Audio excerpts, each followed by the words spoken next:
Hey there, Mary and Cormac. Hope you guys are having a great day today. Here's your video lesson. Let's see 3 things I want to talk about. I'll talk about those 3 things, and then as usual, if you have questions for me, look at anything, feel free to send it over my way. I'll be in the studio till Friday night. I'll be off Monday. I'll be off Saturday, Sunday, and Monday this coming week for the holiday. So if you got questions, make sure you get them to me before Friday, so that way I have a chance to get back to you. Remember, no lessons on Memorial Day. I should come over for burgers. Let's see, so let's get to it. So the things I'm going to talk about, the first 2 things, are essential for the skills that we'll need for mid to late book 3, and then into book 4 and onward. There's a big divide kind of in book 3 where you're starting to set up the foundations for basic classical guitar, which is like, when you make it to the end of book 4, these skills should be in place and should be solidly be able to be played by I made that word up. They should be solid. There should be no question as to how to do arpeggios and free strokes and things like that. So, but we got plenty of time. We have the rest of book 3 and then book 4, but we are getting these skills very soon. So let's get underway with them. So arpeggio just means a broken chord. We did some of those in the end of book 2 with this technique. If you remember if I remember how it goes.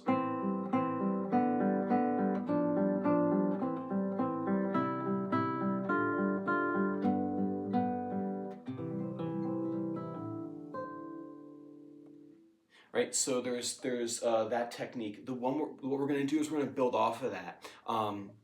This exercise is PMIA, and so remember, P is the thumb, I is the index, M is middle, and then A is the ring finger. They're from the Spanish terms, so don't ask me to pronounce them because I'll butcher them, and I do not speak Spanish. So I'm not going to try. What I'm going to do is I'm going to place my thumb on the 4th string, index on the 3rd string, middle on the 2nd, and then ring on the 1st string. And what I'm going to literally just place them there and just keep them relaxed and loose. Notice I'm not jamming my fingers into the soundboard over here. What I'm going to do is I'm going to go P, free stroke I, M, A, and then I'm going to plant again. So I plant my fingers onto the strings 4, 3, 2, 1, so everyone gets a string. P, I, M, A, plant. P, I, M, A, plant.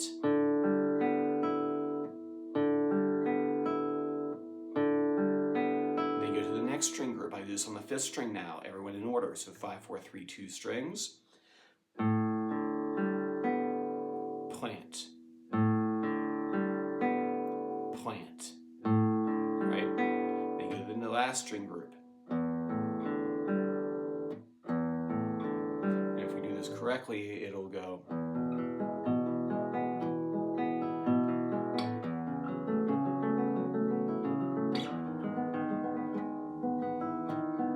Something like that. Oh, oops. I should go back and practice myself.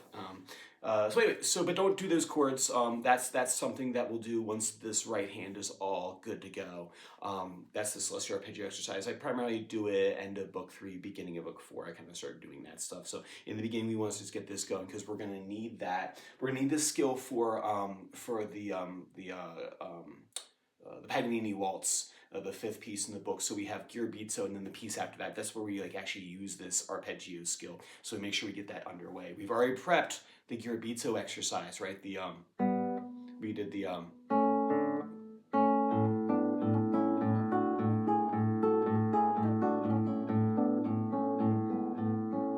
right. We already prepped that for Giurbizzo, so we're all good for the next piece. But we want to make sure that we're planting the seeds for the following piece after Giurbizzo that we will see on track.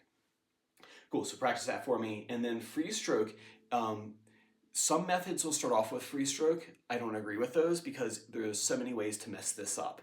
One being just bouncing here. So let me back up for a second and explain what a free stroke is. Up until this point, when we've been playing scale passages, right, we've been using a technique called rest stroke. And what that means is we're resting on the string behind. So when you play and you pluck through the string and you rest your finger on the next string back, that's called a rest stroke because you're really resting on that string. So if I hit this string here, see these are strings, right? I got my string right here, I play through and I rest, and when I rest on that string, it's called a rest stroke.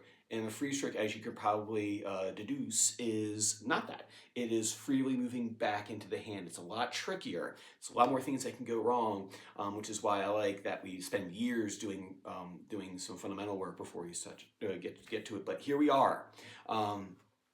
So what we're gonna do, let me turn this way so you can see me a bit better. What I'm gonna do is I'm gonna put my thumb on the 5th string, and then I'm gonna put my ring finger. I'm gonna play the 1st string with my ring finger rest stroke. So that's my A finger. Here we go. You shoot that nail. That doesn't sound too good. It's a tinny. It's better. Right. So we have. So I do a rest stroke. So notice my thumb is here is anchored. I do a rest stroke, and see I'm anchored now with the rest stroke. Then what I'm going to do is I'm going to touch the G string, the 3rd string with my index finger and push through straight back into my palm, and then I'm going to touch the same thing with my middle finger. Like I said, there's a lot of ways to mess this up, so we want to be very careful when we put the fingers into position. So thumb, ring finger rest strokes. I am rest, free, free. Rest on the 1st string, free, free on the 3rd string. My rest stroke, when I finished grad school, I was still not happy with my free strokes. I didn't like them very much, and I avoided using the stroke as much as I could, to the detriment of the pieces that I was playing. But what I thought of after I did some Suzuki training, I was like, well, wait a minute, what would happen if I went through all these teaching points, and it might kind of fill in, maybe some gaps I had with my free strokes or some things that I was just unhappy about with them. And I did that for a couple of months, and magically my free strokes got better. So I believe in it because I used it on myself and it worked. So there you go. But anyway, with this stroke,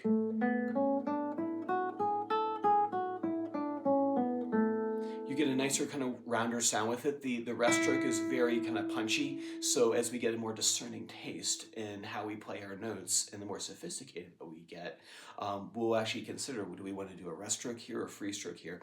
And this passage is a softer passage, right? So maybe I'll use like a free stroke. Or if I want it to be more punchy, say if I'm playing an arpeggio, right, I might want to have that.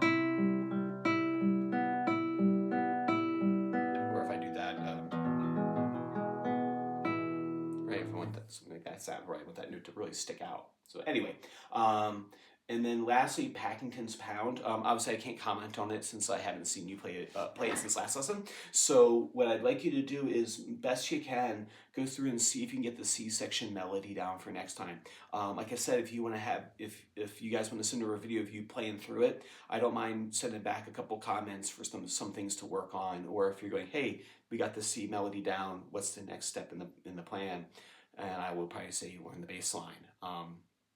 Or hey, if we got all the parts of Packington, we should start working on Gear Beat. So well, anyway, work on that stuff for me right there. Like I said, if you got questions, you got my attention until Friday about 9:00 p.m. Mountain Standard Time. After that, I will be Memorial Day in it up. All right, I'll see you guys next time. Bye.